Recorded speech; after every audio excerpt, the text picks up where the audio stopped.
Okay, panay pong usapan natin tungkol sa Antichrist. So ngayon naman pag-uusapan natin yung kanyang katuwang na tinatawag. Ito po yung false prophet.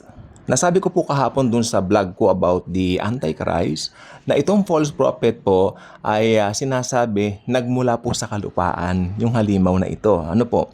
Pero yung Antichrist nagmula po sa tubig, sa karagatan. It means, pag sinabi po kasing karagatan sa Bible, ito po it speaks it simply speaks up about it speaks out about foreigner. Kumbaga mga Gentile. Okay? Pero pag sinabi mong sa land o sa lupa, syempre ito po ay sumisimbolo sa lupa ng Israel. Ganyan po ang tamang pag-interpret, no, sa Bible. So, ang false prophet po ay magmumula po sa bansang Israel. 2 years ago, if I'm not mistaken, 2022 to 2024, 2 years nga po, lumabas si Rab Shlomo Yehuda, aka Dayanuka. Si Rab Shlomo Yehuda, aka Dayanuka, ay pinagsuspetsyahan po nila, even me, na siya yung false prophet. Pero sa katagalan po ay parang, anong tawag po dito? Parang siyempre natututo po tayo sa scripture at saka parang ipinapakita rin ng Panginoon sa atin na sa akin po may special revelation si Lord eh. Alam niyo po kung ano yun? Ang special revelation ni Lord sa akin, kung hindi natin bilang mga believers, tayo po mga Kristiyano, kung hindi natin makikilala yung Antikristo, hindi rin natin makikilala yung false prophet. So, si Rab Shlomo Yehuda, aka Dayanuka, hindi po ako naniniwala na siya yung false prophet. Okay, so isa lang po siyang, actually, kahanga-hanga po yung taong ito, si Rab Shlomo Yehuda, aka Dayanuka, dahil marunong po sa musika, marunong magsalita. So, isa lang po siyang parang great rabbi, no? Parallel din po siya kay Jesus eh. Yung mga ginawa ni Jesus pag pinapanood ko yung mga video niya, na-imagine ko, ganito si Lord nung nasa lupa pa. Di ba? Pinagsusundan na ng mga tao, very popular, ganun po. Maganda po kasi siya naman po ay nagsasabi naman po ng magagandang mga bagay, no? At pero nireveal din ni Lord sa akin na kung hindi natin makikilala as believers yung Antichrist, we will not also get to know the false prophet. So mag-ano po tayo, dito po tayo sa kahapon po kasi nag-Bible study tayo sa Pahayag 13, no? Bible ko po kasi sa app ko Tagalog, Revelation chapter 13. Actually, sabi nila nakakatakot na verse. Revelation 30. Parang yung number daw 13. Sa atin wala na po yung mga ganyan. Biyernes 13, huwag kang lalabas. Sa atin wala na po yung mga ganyan, okay?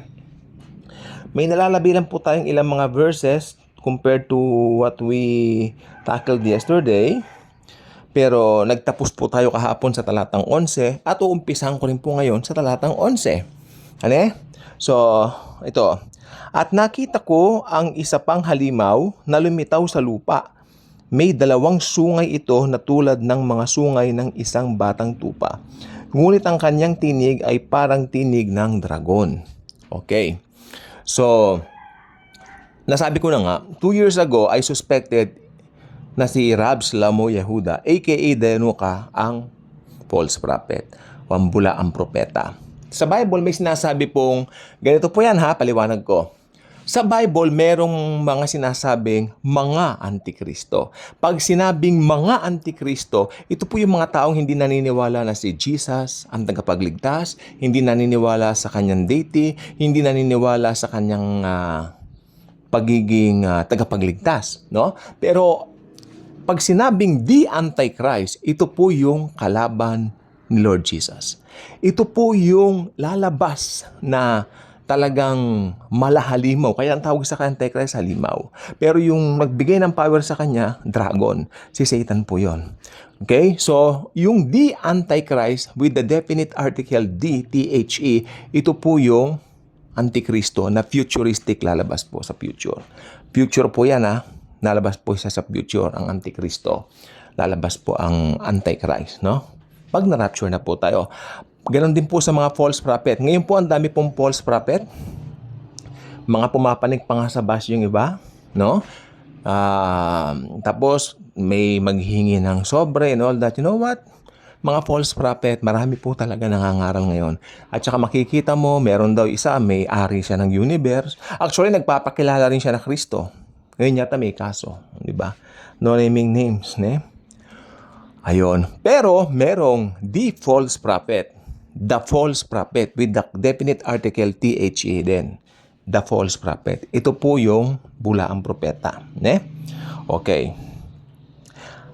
Babasahin ko na po siya, 11, pababa, hindi na ako magbabanggit ng mga talata. Ano po? At nakita ko ang isa pang halimaw na lumitaw sa lupa. May 2 sungay ito na tulad ng mga sungay ng isang batang tupa.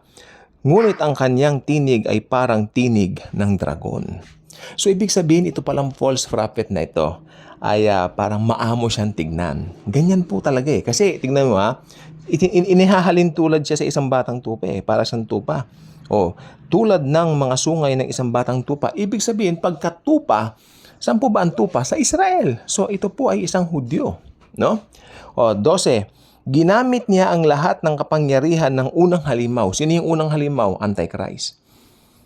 Kaya magkatuwang po sila upang ipatupad ang kagustuhan nito. Kagustuhan nino? Kagustuhan ni Antikristo. Na, syempre, alam natin kung sinong nasa likod ng Antikristo, walang iba kundi ang matandang ahas na kung tawagin din ay dragon, si Satanas. Siya ang nasa likod ng lahat ng yan. Okay. Ang lahat ng tao sa lupa ay pinilit niyang sumamba sa unang halimaw na nasugatan ng malubha, ngunit gumaling na. Ito po yung namatay yung Antikristo, ngunit nabuhay pong muli. May vlog po tayo dyan, kahapon ko po ginawa ng umaga yung ganitong oras din po. So, paki-scroll lang dyan. Yes, akalain yon, lahat ng tao sa lupa ay pinilit niyang sumamba. So, may pamimilit palang nagawa. May pamimilit palang magagawa. Ako sana futuristic yan. May pamimilit na mangyayari. No? So, magpatatak na kayo. Sambahin niyo siya. Dahil siya ay Diyos. Sasabihin nitong bulaang propetang ito. Sa 13, kahanga-hanga ang mga kababalaghang ginawa ng pangalawang halimaw. Wow! Kahanga-hanga pala yung mga miracles ng bulaang propetang ito. Nagpaulan siya ng apoy mula sa langit at ito'y nasaksihan din naman ng maraming tao. So, ibig sabihin talagang on the go ang kanyang ministry, no? Na ituro ang mga tao sa Antikristo. Pero tayo mga believers naman, tinuturo natin ang mga tao kay Jesus. Talagang paralel ang ginagawa ng demonyo. Mapanlin lang talaga no? 14. Nalinlang niya ang lahat ng tao sa lupa sa pamamagitan ng mga kababalaghang kanyang ginawa sa harapan ng unang halimaw. Ibig sabihin nito, ang gumagawa pala ng mga maraming mga tanda o himala, yung false prophet. At ang halimaw nakaprente lang. Kasi tandaan po ninyo, ang may kinalaban po dito sa religious activity ay ang false prophet. Kasi ang halimaw po, ano po siya? Politician po siya. Amen? So makikita nyo rito ang combination ng politics at ng religion sa Great Tribulation. Okay. Nahikayat niya, matong masaklap. Nahikayat niya ang mga taong gumawa ng isang larawan ng unang halimaw na nasugatan ng tabak, ngunit muling gumaling.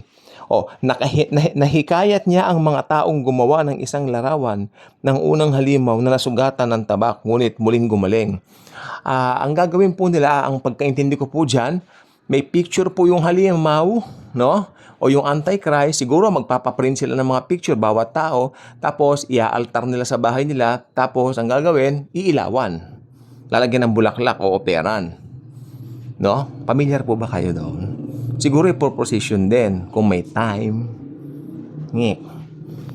Nga. Okay. 15. Ipinahintulot din sa kanya na bigyan niya ng buhay ang larawan ng unang halimaw. So meron po siyang main image. Meron siyang main image, na talagang parang grotto o parang dinadayo, parang sagrado, na doon sila pupunta sa isang place na yon. O parang may basilika siya. Okay? Tignan niyo mabuti ang interpretasyon. Hawig na hawig sa mga nangyayari ngayon. Ipinahintulot din sa kanya na bigyan niya ng buhay ang larawan ng unang halimaw. Okay? Kaya't nakapagsalita ang larawan at ipinapatay nito ang lahat ng ayaw sumamba sa kanya. Ito yung sinasabi ko. Oh, ibig sabihin nun, may mga aayaw din pala na sumamba. Parang si Meshach, Shadrach, Abednego. Sabi kay Nebuchadnezzar, maski gumawa ka pa ng mga ganyan-ganyan na mga larawan mo o mga imahen mo, hindi kami sasamba sa rebulto mo. Mahal na hari. O nagalit, painitin ng pugon 7 ulit. O pero yung mga maghahagis dun sa 3, silang namatay. Sobrang init. Pero nagtaka si Hari Nebuchadnezzar, ano nangyari? Di ba? 3 lang hinagis natin. Bakit? 4 na nakikita ko. At yung isa parang Diyos. Kanya. Hindi niya alam yun ang Diyos na makapangyarihan. Si Lord Jesus. No? Binantiyan sila. Okay? Basta, naniniwala ako, basta ikaw ay righteousness ng Panginoon, no? Si Jesus nasa iyo, hindi kayo pababayaan. Tandaan mo yan. 16. Ito masaklap. Sa pilitang pinatatakan ng 2 halimaw. Maliwanag po rito ha. Ang nag-uutos pala yung 2 halimaw. Yung false prophet pala ang nagsasabi, magpatatak kayo. Pero siyempre sa utos ng Antikristo at sa utos ng demonyo. Alam niyo po bang, ang Godhead natin, our God is 3 in 1. 3 persona sa iisang Diyos. Ano eh? God the Father, God the Son, God the Holy Ghost. 3 persona yan, magkakaibang persona, pero iisa ang pagka-Diyos. Yung Father ang nag-uutos, si Jesus yung inutusan na naging tao, at yung Holy Spirit ang nagtatatak sa mga naliligtas. Si Jesus, mahalaga yung role niya kasi namatay siya sa cross. Nabuhay na magmuli. Yung mga tatanggap kay Jesus, tatatakan ng selyo ng banal na Espiritu Santo. Kaya pag meron tayong sinner's prayer dito, sabi ko, Holy Spirit, give me the seal of ownership. Ayan. Tignan yung mangyari. Ha? Sa pilitang pinatatakan ng 2 halimaw ang lahat ng tao sa kanilang kanang kamay o sa noo. Maging sila'y dakila o hamak, mayaman o mahirap, alipin o malaya. Sasabihin nung false prophet, nakita nyo na, naghimala ang rebulto. Naghimala po bang rebulto? Yes. Balikan natin yung 15. Ipinahintulot din sa kanya na bigyan niya ng buhay ang larawan ng unang halimaw. Diba? Kasi dito, una yung mga tao, nahikayat niya ang mga taong gumawa ng isang larawan ng unang halimaw o parang iaaltar nila yun sa bahay nila. Meron silang shrine sa bahay nila, pero meron din siyang national shrine o basilica na parang may mga indulgence. Pupunta sila dun sa basilica na yon, parang katedral. Meron siyang special katedral din. Ngayon, yung nandun sa katedral nila, doon sa basilica nila, nakalagay dito, ipinahintulot din sa kanya na bigyan niya ng buhay. Yung false prophet pala nakakapagbigay ng buhay sa rebulto. Tignan nyo. Ipinahintulot din sa kanya na bigyan niya ng buhay ang larawan ng unang halimaw. Kita mo? Kaya't nakapagsalita ang larawan, wow, at ipinapatay nito ang lahat ng ayaw sumamba sa kanya. Talaga yung panlilina ng dyablo. Todo na to. Parang nakatodo na, no? Matindi. At ang masaklap nito, balik tayo sa 16, sa pilitang pinatatakan ng 2 halimaw ang lahat ng tao sa kanilang kanang kamay o sa noo. Maging sila'y dakila o hamak, mayaman o mahirap, alipin o malaya. So wala na pong mayaman-mayaman. During that time, lahat pantay-pantay na sa pangumuno at sa ruling ng Antichrist. Wala na yung mayaman ako lang ang sikat. Wala na po ngayon yan. Okay? Pantay-pantay na. Ginawa niyang pantay-pantay ang tao. Galit ngayon siya sa buong mundo. Galit ang Antichrist sa buong mundo. Kaya, wow. Delubyo sa buong mundo. Di ba? Sa pilitan, pinatatakan ng 2 halimaw. So, ang 2 halimaw pa lang ito ay ubod ng sama. No? At, yes. Pero hindi po ito si Rab Shlomo Yehuda, aka Yanuka. Hindi po siya. So, sa mga nagsasabing si Yanuka ito, mali po kayo. 17. At walang maaaring magtinda o bumili malibang sila'y may tatak ng pangalan ng halimaw o ng bilang na katumbas niyon. Ang tatak po ng halimaw during that time ay high-tech. No? Siguro ngayon yung parang ginagamit na barcode. Parang ganun po siguro ang tingin ko. At itong barcode na ito, parang microchip siya na isusuk sa ano mo. Ito i-inject sa'yo. No? Parang yun kaya nga po maraming nag-refuse na mag-take ng bakuna 4 years ago o 3 years ago dahil akala nila mark of the beast na yun. Kasi ganun po talaga ang pagtatatak. sa pamamagitan ng pag-iiniksyon. Pero ang kaibahan po nito, tayo nagpatatak tuloy. Tayo po nagpabakuna tayo 3 years 3 years ago, no? Pero yung bakuna natin, nawala na po ng visa yon. After 2 years po, wala na pong visa yon. Kasi, prone na naman tayo sa iba't ibang sakit. Pero makinig pong mabuti. Yung mga magte-take ng mark of the beast, yung mga magpapa-iniksyon ng mark of the beast, forever nang maiimpyerno. Wala expiry date yon. Kasi pinili nila ang demonyo. Pinili nila ang power ng diablo over the Lord Jesus Christ. Kasi may chance po sila magpapugot pero ayaw nila. May mga taong takot ako mapugutan. Sige, magpapatatak na lang ako. Yung convenience, kasi inconvenient nga naman yung alam mong pupugutan ka, papatayin ka sa ganong karumal-dumal na way. Di ba? Kaya ayoko magpapugot. Sige, tatakal na lang niyo ako. Yari kang bata ka. Mas matindi yon. Maiimpyerno ka na forever, sinasabi ko sa'yo, ha? Hindi ako nagbibiro. Okay? So, balikan natin itong 16, no? Maganda siya. Tandaan nyo to, ha? Sa pilitang pinatatakan ng ikalawang halimaw ang lahat ng tao sa kanilang kanang kamay o sa noo.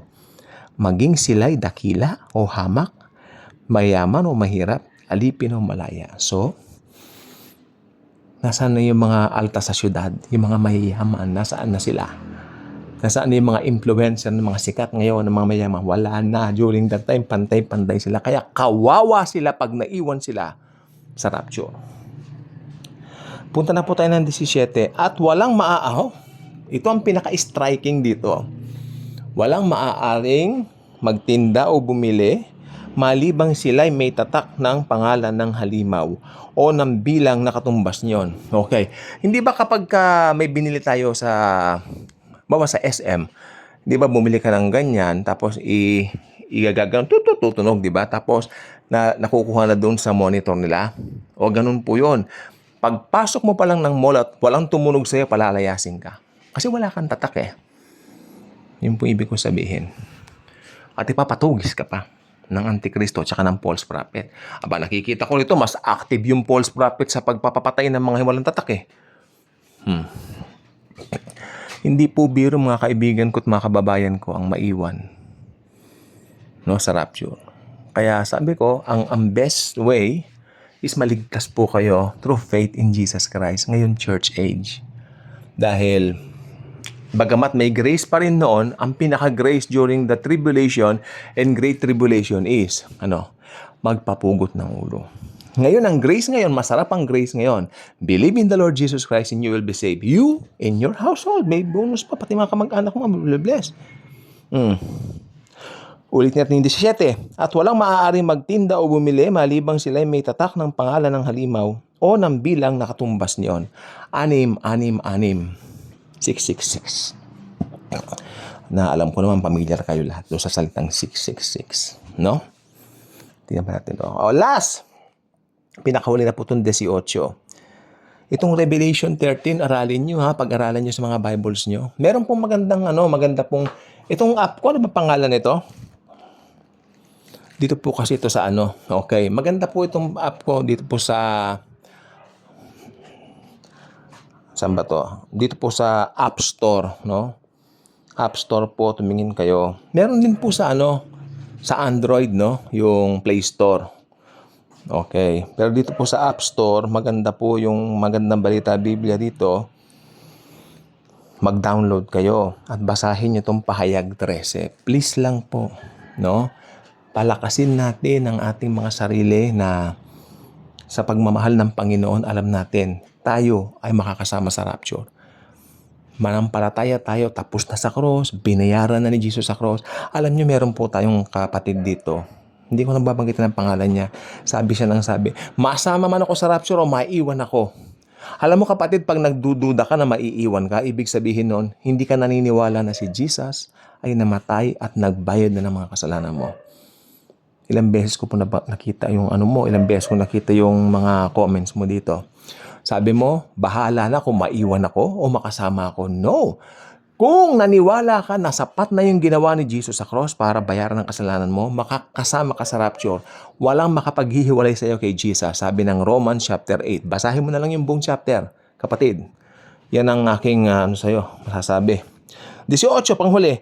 Kailangan dito ang karunungan. Maaaring malaman ng sino mang matalino ang kahulugan ng bilang ng halimaw. Sapagkat ito'y bilang ng isang tao, ang bilang ay 666. Malalaman doon ng matalinong tao, pero ako hindi ko malaman-laman yan kung ano man yan. Dahil ang importante, alam natin may Antichrist at alam natin may false prophet. Pero ito, bilinawin ko, hindi po yon si Rab Shlomo Yehuda, aka Dian Muka. Hindi po siya yon. So, hindi po siya yon. Okay? So, importante, yung kapatid natin na sabi mapasama man o maiwan. No! Kung talagang sigurado ka, naglagak ka ng pananampalataya mo kay Jesus, kay Lord Jesus as Lord and Savior, imposibleng maiwan ka eh. Hindi ka iiwan eh. Kasi makakasama ka talaga sa rapture. Kasi ang rapture, gift ni Lord Jesus sa ating mga born again yan. Okay? Ang rapture po, uulitin ko, hindi po siya isang prophecy. Ang rapture po ay isang revelation. Nireveal yan kay Pablo. Di ba? Kay Pablo nireveal. Dahil si Pablo, apostol ng mga hentil. Bye-bye.